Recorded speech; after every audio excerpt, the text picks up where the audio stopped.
श्री शिवाय नमस्तुभ्यम दोस्तों, कैसे हैं आप सब। उम्मीद करते हैं स्वस्थ और प्रसन्न होंगे। पूज्य गुरु जी कहते हैं कि नवरात्रि के बहुत ही पवित्र दिन चल रहे हैं और इन दिनों में आपको कुछ विशेष उपाय जरूर करने चाहिए। गुरु जी ने कहा है कि ऐसे बहुत से लोग होते हैं जिनके जीवन में बहुत भारी कर्जा हो गया है। धन आने का कोई भी रास्ता नहीं दिख रहा है। दिन प्रतिदिन कर्ज बढ़ते जा रहे हैं। कर्ज की वजह से पूरे परिवार को तनाव में रहना पड़ता है। इसलिए अगर आप भी अपने कर्ज से छुटकारा पाना चाहते हैं तो आपको इन दिनों नवरात्रि के दिनों में एक खास उपाय जरूर करना चाहिए। तो चलिए जानते हैं क्या है वह आसान सा उपाय। लेकिन सबसे पहले आपसे एक प्रार्थना है, आप वीडियो को अंत तक जरूर देखें, जिससे आपको गुरुजी द्वारा बताया गया यह आसान सा उपाय आप समझकर अपने जीवन में लाभ प्राप्त कर सके और अपने संपूर्ण कर्जा को दूर कर सके, समाप्त कर सकें। गुरुजी कहते हैं नवरात्रि के 9 दिनों में आम के पत्ते का उपाय आपके घर में धन वृद्धि करेगा, लक्ष्मी की कृपा प्राप्त करेगा, जिससे आप भी अपने भारी से भारी कर्जा को चुकाने में सफल होंगे। इस कर्ज को चुकाने का प्रयास कर रहे हैं। इस उपाय के बाद आप देखेंगे कि वह जो कर्जा होगा वह धीरे धीरे चुकना शुरू हो जाएगा। गुरुजी बताते हैं कि नवरात्रि के शुभ अवसर पर अगर हम माता रानी को कुछ विशेष सामग्री एक विशेष विधि से समर्पित करते हैं तो माता रानी हमसे अति शीघ्र प्रसन्न होती हैं और हमें मनवांछित फल की प्राप्ति करवाती हैं। इन्हीं सामग्रियों में से एक सामग्री होती है आम के पत्ते। नवरात्रि के दिनों में आम के पत्तों का बहुत ही ज़्यादा महत्व होता है। इस उपाय के लिए भी आपको इन्हें आम के पत्तों का इस्तेमाल करना है। जैसे कि आप स्क्रीन पर देख रहे होंगे कि कुछ आम के पत्तों को आपको इस प्रकार से ले लेना है। आम के पत्ते जो होते हैं वह कोमल होने चाहिए। इस समय आपको आम के कोमल पत्ते आसानी से मिल जाएंगे। ध्यान रखिए, आपको आम के कड़े पत्ते नहीं लेना है। जिस प्रकार स्क्रीन पर आपको आम के पत्ते दिख रहे हैं उसी प्रकार आपको ले लेना है। देखिए, आपको आम के पत्ते अलग अलग करके नहीं लेना है। सामने आपको जैसे एक डंडी में लगे हुए आम के पत्ते दिखाई पड़ रहे हैं, ऐसे ही आम के पत्ते आपको ले लेना है। आम के पत्ते को आपको गिनना नहीं है, डंडी में कितने पत्ते हैं ऐसे आपको गिनना नहीं, बस ऐसे ही पत्ते लेने हैं। आपको एक विशेष बात का ध्यान रखना है, आप कोशिश करिएगा कि आम के पत्ते सूखे ना हो। आम के पत्ते ताज़े और कोमल होने चाहिए और उसकी डंडी भी तो कोमल होने चाहिए, कड़ी या सूखी नहीं होना चाहिए। अब आपको इसमें से आपको पत्ते निकाल लेने हैं। एक एक पत्ता तोड़कर आपको अलग कर लेना है। फिर इसके बाद अब आपके पास बची यह डंडी जो है उसमें से आपको आम के पत्ते अलग कर लेने के बाद आपको अपने अंगुली के बराबर 11 डंडी आपको तैयार कर लेना है। 11 डंडी तैयार करने के बाद आपको लेना है कच्चे सूत के धागे।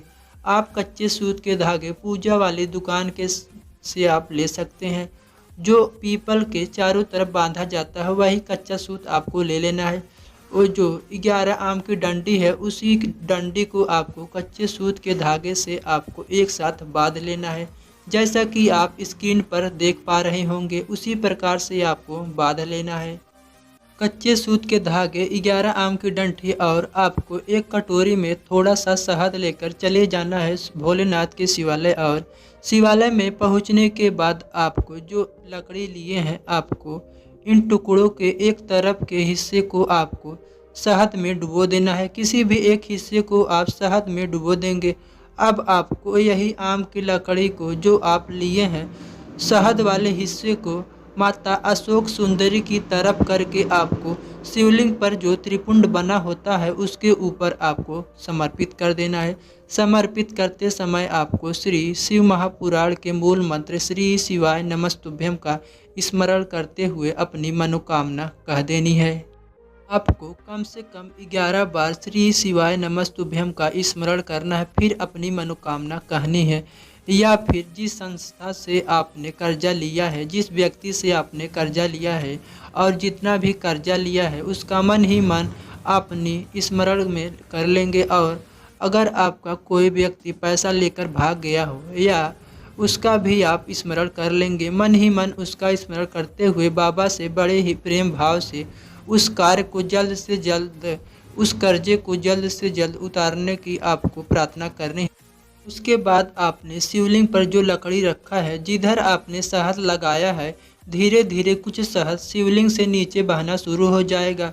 थोड़ा सा शहद बहते हुए नीचे आने के बाद जलाधारी से जब नीचे आ जाए, तब आपको थोड़ा सा शहद 2-4 बूंद को अपने रुमाल पर लगा लेना है। थोड़ा सा शहद आपको अपने रुमाल पर लगाकर फिर इस रुमाल को आप अपनी जेब में रख लेंगे। फिर किसी भी दिन आप उस व्यक्ति से एक बार ज़रूर जाकर मिल लेंगे जिससे आपने कर्जा लिया है, या फिर जो व्यक्ति आपका पैसा लेकर भाग गया है और आपका पैसा वापस नहीं कर रहा है। इस रुमाल को लेकर अपने जेब में रखकर आप उस व्यक्ति से मिल लेंगे।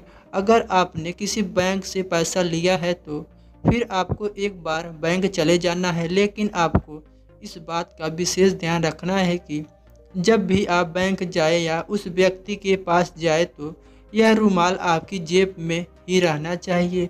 उस व्यक्ति से या फिर जिससे आप कर्जा लिए हैं या फिर जो आपका कर्जा लेकर भाग गया है, उस व्यक्ति से मिलने के बाद आपको यह रुमाल जो है वह आपको अपने घर की अलमारी में रख देना है, या फिर आप अपने घर के मंदिर में रख सकते हैं।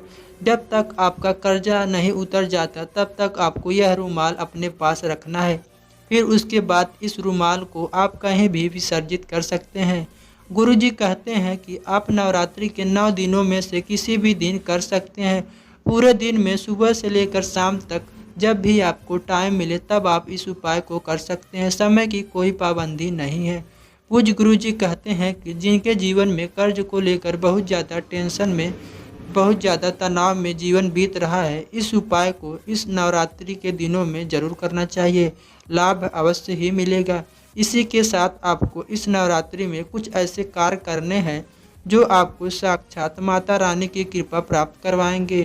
गुरुजी कहते हैं, जैसा कि आप सभी जानते हैं, छोटी कन्याओं को माता का साक्षात रूप माना जाता है। इसलिए नवरात्रि के दिनों में इन छोटी कन्याओं को हम जो भी भोग प्रसाद या वस्तु ग्रहण करवाते हैं वह सीधे माता रानी को समर्पित होती हैं।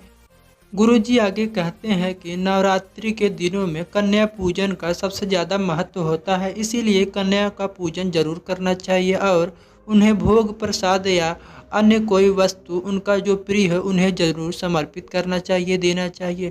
तो दोस्तों, उम्मीद करते हैं वीडियो में दी गई जानकारी आपको अच्छी लगी होगी। अगर कोई प्रश्न हो तो कमेंट में ज़रूर पूछें। आम के पत्ते वाला उपाय करते समय आपको कोई भी गलती नहीं करना है। अगर कुछ समझ में ना आया हो तो कमेंट में ज़रूर पूछें। कोई भी जल्दीबाजी नहीं करना है। आपको पूरे भक्ति भाव और विश्वास के साथ उपाय जरूर करना चाहिए। श्री शिवाय नमस्तुभ्यम।